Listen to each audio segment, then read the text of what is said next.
يا أيها الذين آمنوا استعينوا بالصبر والصلاة إن الله مع الصابرين.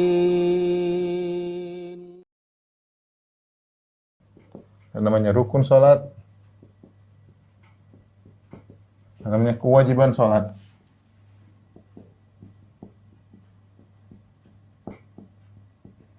Ini sunnah salat. Baik, adapun syarat, sebagaimana yang kita bahas, syarat adalah perkara yang dipersiapkan sebelum salat, perkara-perkara yang dipersiapkan sebelum salat. Sebelum sholat. Di antaranya adalah apa? Bersuci dari hadas dan dari najis. Misalnya menghadap kiblat. Menghadap kiblat ya. Ya ini di antaranya misalnya masuk waktu. Nah, ini semuanya dipersiapkan sebelum sholat. Antaranya juga adalah niat untuk sholat ya.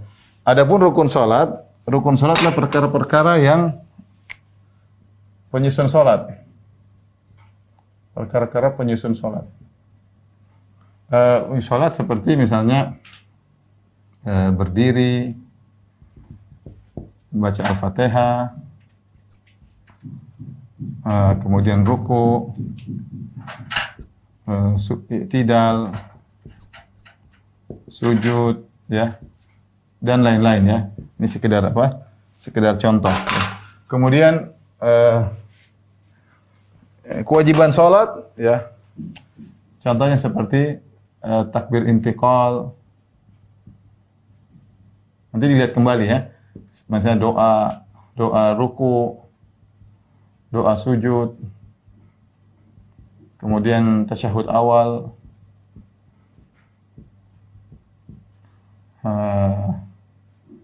Dan lain-lainnya. Sunnah-sunnah salat ya, seperti ta'awudz,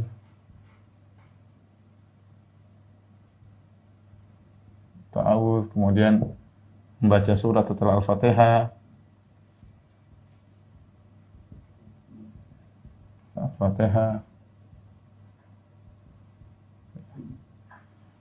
ini contohnya ya, membaca surat seperti Al-Fatihah dan lain-lain ya. Baik, perhatikan sini syarat-syarat salat jika tidak dipenuhi maka salat tidak sah. Jika seorang atau dirubah ketika di tengah salat, ini membatalkan salat. Misalnya dengan sengaja merubah arah kiblat. Jika sengaja merubah arah kiblat batal, maka batal salat ya. Batal salat. Bersuci juga, misalnya, bersuci kan kita tahu ada bersuci dari hadas. Bersuci dari hadas. Kemudian yang kedua dari najis. Najis. Ya. Bersuci dari hadas misalnya, ternyata hadas di tengah salat, jika hadas di tengah salat maka batal ya, maka batal. Sama jika terkena najis di tengah salat bagaimana? Jika mampu menghilangkannya maka salat lanjut ya. Jika mampu menghilangkannya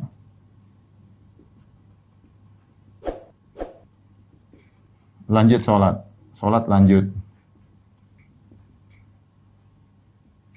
Jika tidak mungkin maka batal. Contoh bagaimana?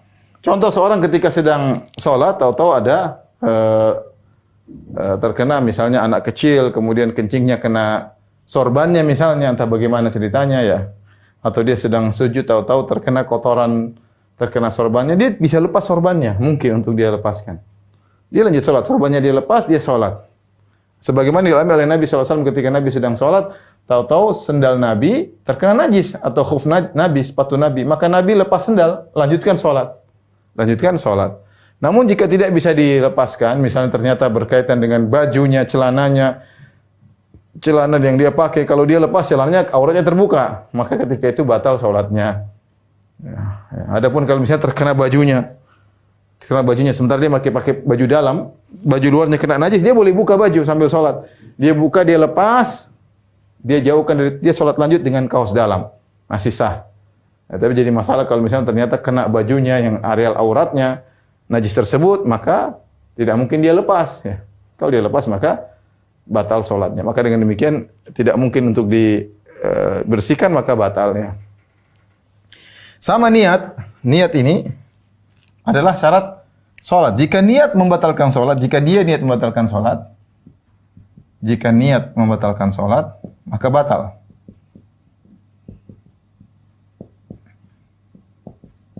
Maka batal sholatnya.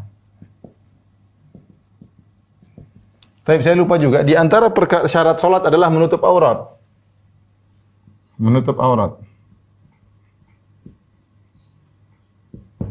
Menutup aurat. Jika ternyata tersingkap auratnya di tengah sholat, ya.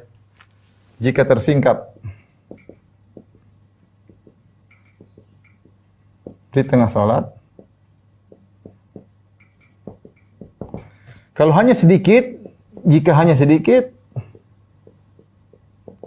dimaafkan. Dimaafkan, lanjut. Jika aurat besar yang tersingkap, yang tersingkap, misalnya kemaluan atau dubur, tersingkap, jika segera ditutup,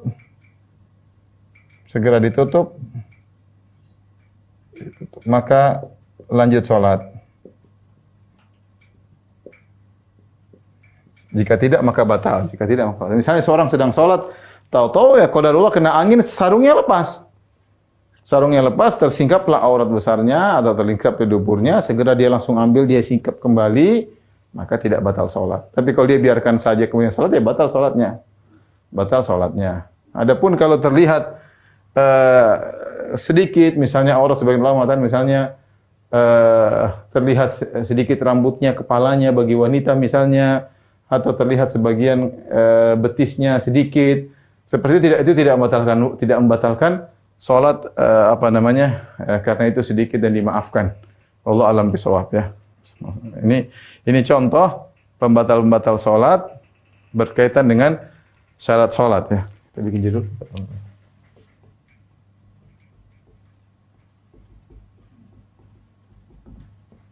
Ya, pembatal salat berkaitan dengan syarat salat ya.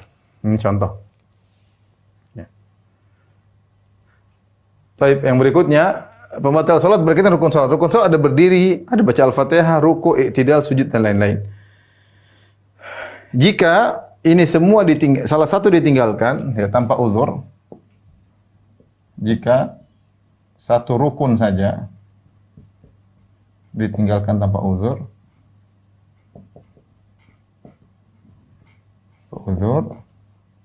maka salat batal. Salat batal ya kecuali dia tidak sengaja dan segera diperbaiki, segera dilengkapi serta sujud sahwi. Ya. Satu rukun saja. Seorang misalnya dia lupa baca Al-Fatihah. Setempat rakaat seterusnya. Dia ingat besok ya tidak sah salatnya. Tapi kalau misalnya dia salat rakaat pertama dia lupa baca Al-Fatihah, rakaat kedua dia baru baca, rakaat ketiga baru dia baca Al-Fatihah. Kemudian dia baru ingat ternyata rakaat pertama, rakaat kedua dia belum baca Al-Fatihah. Ya, maka rakaat pertama, rakaat kedua tidak dianggap sah. Dia ulangi lagi dari awal. Rakaat ketiga itu yang dianggap sebagai rakaat pertama. Rakaat pertama, kedua tidak sah. Kenapa? Dia lupa Al-Fatihah atau dia lupa i'tidal atau dia lupa ruku, maka rakaat tersebut tidak dianggap benar. Karena itu rukun salat. Kalau dia bubar salat dan dia tidak ingat, tidak dia tutup, tidak dia perbaiki dan tidak secara sujud sahwi, maka salatnya tidak sah karena ada rukun yang dia tinggalkan, ya. Tapi kalau dia ingat ketika salat, oh ternyata tadi ada rukun saya tinggalkan. Kemudian dia perbaiki, kemudian dia sujud sahwi, maka sah. Atau setelah salat, assalamualaikum ada yang tegur, kamu tadi lupa baca Al-Fatihah, benar? Ya, dia harus ulang. Dia perbaiki. Ya, misalnya dia lupa Al-Fatihah, dia lupa baca rakaat ketiga. Lupa baca Al-Fatihah. Berarti dia yang rakaat pertama, kedua sah, rakaat ketiga yang tidak sah, dia perbaiki rakaat ketiga, keempat, kemudian dia sujud sahwi. Ini berkaitan dengan rukun salat. Jadi rukun salat ditinggal sengaja atau tidak. Kalau tinggal sengaja jelas batal. Kalau tidak sengaja masih bisa diperbaiki dengan segera diperbaiki dan sujud sahwi. Tapi kalau ternyata dia bubaran salat, kemudian sudah selesai salat dan dia udah jedanya terlalu lama, dia baru ingat tadi dia tidak baca Al-Fatihah atau dia tidak ruku, maka salatnya tidak sah karena ada rukun yang ditinggalkan. Nah, berkaitan dengan kewajiban salat. Kewajiban salat ini ada beda dengan rukun salat, ya. Kalau kewajiban salat jika sengaja ditinggalkan,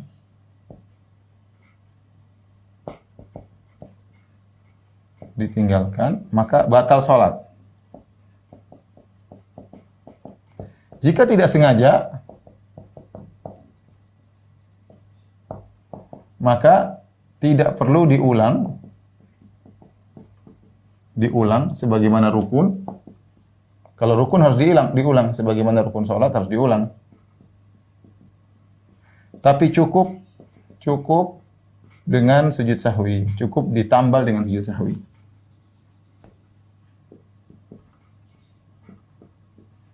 Dengan sujud sahwi. Sekarang saya adakan perbandingan. Misalnya ada orang lupa rakaat kedua, dia lupa sujud kedua. Dia baru sujud pada rakaat ketiga, ya. Kita tahu kan bahwasanya ketika rakaat ketiga ada dua sujud. Sujud pertama, kemudian duduk di antara dua sujud, kemudian sujud kedua, baru naik ke rakaat keempat. Rupanya dia lupa. Dia baru sujud pertama, dia langsung naik rakaat keempat. Ini berarti tinggalkan rukun, dua rukun yang ditinggalkan. Saya ulangi ibu-ibu atau bapak-bapak. Kasus seorang pada rakaat ketiga, dia sholat duhur misalnya. Rakaat ketiga kan kalau seorang rakaat ketiga, dia sujud, kemudian baca doa sujud, duduk di antara dua sujud, baca doa duduk di antara sujud, kemudian dia sujud lagi, doa sujud lagi, baru kemudian bangkit rakaat keempat. Rupanya dia sujud cuma sekali. Allahu Akbar, sujud subhana rabbiyal a'la bihamdi, terus Allahu Akbar naik rakaat keempat. Berarti dia meninggalkan dua rukun. Apa yang ditinggalkan? Yaitu dia meninggalkan sujud kedua, dia meninggalkan duduk di antara dua sujud, dan dia meninggalkan sujud kedua. Ya. Maka ketika selesai salat, tadi kamu atau dia ingat di tengah salat atau setelah salat ingat kamu tadi rakaat ketiga cuma sujud sekali, maka ketika itu dia harus mengulangi rakaat ketiga karena rakaat ketiganya tidak sah. Rakaat tidak sah karena cuma ada rukun yang dia tinggalkan. Ya, dia harus mengulangi lagi rakaat ketiga, rakaat keempat baru dia sujud sahwi. Itu karena dia meninggalkan rukun, harus diulang. Lain halnya kalau yang ditinggalkan adalah kewajiban. Contoh, di antara kewajiban adalah membaca doa sujud. Di antara kewajiban adalah membaca doa ruku. Rupanya waktu dia sujud, dia mungkin setengah ngantuk, dia lupa baca. Dia jadi makmum atau dia sholat sendirian, dia ngantuk, dia lupa untuk baca doa sujud. Dia lupa, dia langsung Allahu Akbar dulu antara doa sujud. Setelah mau salam baru dia ingat, ya Allah tadi saya lupa baca doa sujud. Dan doa sujud hukumnya wajib, tapi dia meninggalkannya karena tidak sengaja. Maka cukup dia sujud sahwi dan tidak perlu dia ulang, tidak perlu dia datangkan karena langsung ditambal dengan sujud sahwi. Ini bedanya antara meninggalkan rukun dengan meninggalkan salat. Kalau rukun harus didatangkan kembali rukun yang ditinggalkan tersebut, diulangi. Adapun kalau kewajiban jika ditinggalkan dengan sengaja batal salat, ya. Kalau ditinggalkan tanpa sengaja, maka cukup ditambal dengan sujud sahwi. Ya. Ini bedanya rukun dengan kewajibannya. Contoh seorang yang lupa, dia rakaat kedua dia tidak tasyahud awal. Allahu Akbar langsung rakaat ketiga. Setelah ini baru ingat, ya Allah tadi saya tidak tasyahud awal. Lanjut aja sholat, nanti tinggal sujud sahwi. Sujud sahwi. Kenapa? Karena yang ditinggalkan adalah kewajiban tanpa sengaja. Tapi kalau dia sengaja sholat tanpa tasyahud awal, batal. Jadi kaedahnya untuk kewajiban sholat, jika sengaja ditinggalkan, ini berarti kan jika sengaja ditinggalkan maka batal sholat. Jika tidak sengaja maka ditambal dengan sujud sahwi. Adapun sunnah-sunnah sholat, ya tidak membatalkan sholat. Sengaja atau tidak sengaja tidak membatalkan sholat. Nah, dari sini kita tahu, Ustaz kalau ada orang sengaja sholat tanpa doa ruku, dia sengaja melakukan kewajiban, berarti batal sholat. Dia mau ruku aja, tidak baca doa ruku. Ustaz ada seorang sengaja sholat tidak mau tasyahud awal, batal sholatnya. Ada orang sengaja sholat tidak membaca doa duduk di antara dua sujud, batal. Karena itu adalah kewajiban sholat. Kewajiban sholat jika sengaja ditinggalkan maka batal sholat. Jika tidak sengaja maka tutup dengan sujud sahwi. Ya ini kira-kira ya, pembatal-pembatal sholat ya, yang berkaitan dengan perkara-perkara dalam sholat. Saya ulangi ya. Ada syarat sholat. Syarat sholat perkara yang dipersiapkan sebelum sholat. Ada namanya menutup aurat. Menutup aurat itu lihat. Kalau tersingkap di tengah sholat apa yang terjadi? Ya.